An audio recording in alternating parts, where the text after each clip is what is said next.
Try to lay it out early.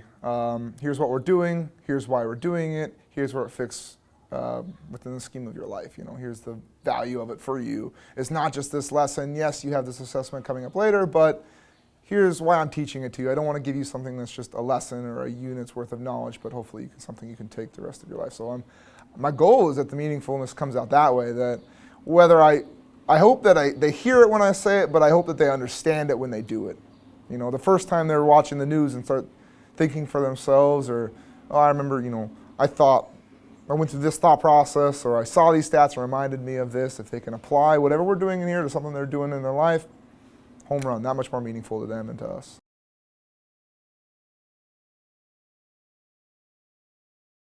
The writing.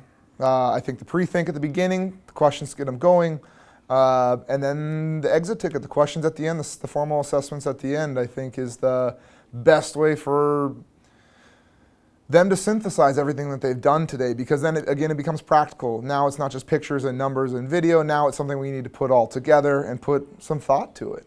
Now the goal is when I go back and read those, hopefully there's some quality to those thoughts, so we'll see.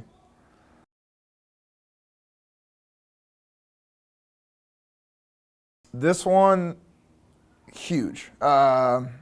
Really any lesson takes, any good lesson takes a lot of planning, but stations especially, planning heavy. But the nice part is with something like this, you do it once, you do it well once, you don't have to go back and touch it. You can modify, and we were talking before about things we would add to our lesson to make it better. Primary source, maybe a letter from somebody, the actual soldier, would make it better. But that's a 5-minute tweak, 10 minutes worth of finding the information and tweaking it in. But we spent probably better part of 2.5 hours planning this unit originally, this lesson originally. And we put a lot of thought in the questions we're asking and the order we're asking them and how it gets more difficult as you go on. So organization was key to this entire lesson. And it allowed us to kind of step back. I heard a really good line from my master teacher, you did a good job when the kids stop asking questions. It doesn't mean they stopped working, it just means they understand and they can do it themselves. And I think we've given them those skills to do it themselves, at least for this lesson. They could form questions, they could answer the questions, they could critically think for themselves. Some kids needed a little clarification, but it was hands-off, and that comes from the planning and the organization we had going into it.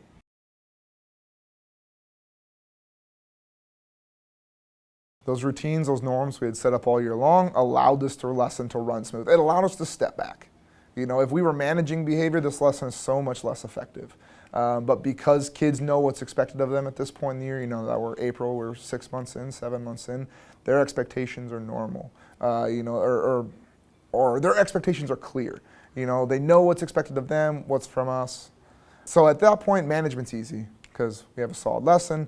Their general expectations are normal. We line out lesson-specific expectations and we just let it cruise, hit play.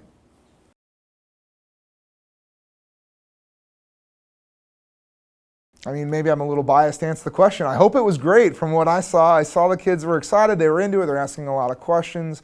It was early morning, so they were a little dead, but even as the lesson went on and they saw more, they got more engaged. And the more they were exposed to, the more they were willing to react to it and kind of open themselves and put some thought to it. So I think as you see that on the video and kids get, as the lesson goes by, kids get, the energy level picks up, the talking picks up. I think that proves that student engagement was high.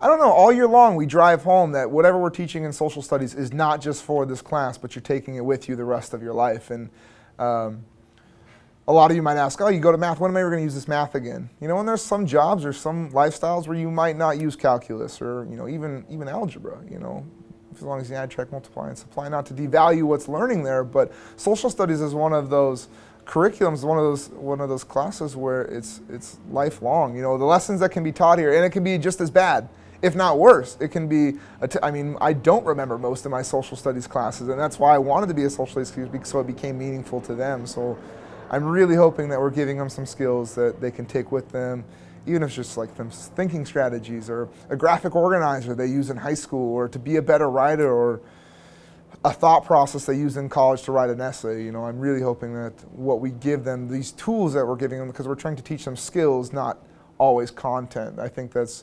Nicole's and mine, our main goal is to give them a skill.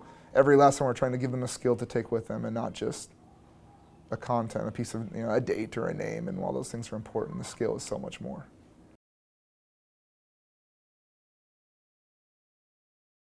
I'd like to continue to get more reading and writing out of it. We try really hard to push that.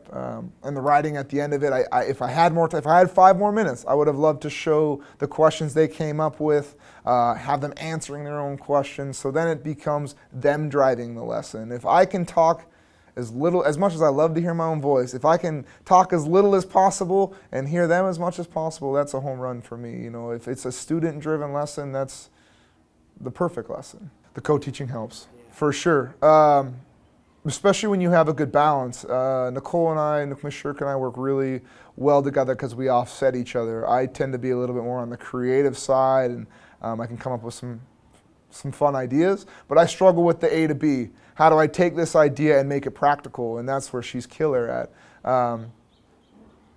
I came in like, hey, I've got this great lesson idea, but I'm not sure how to formulate it. And she's like, well, let's just plan it through.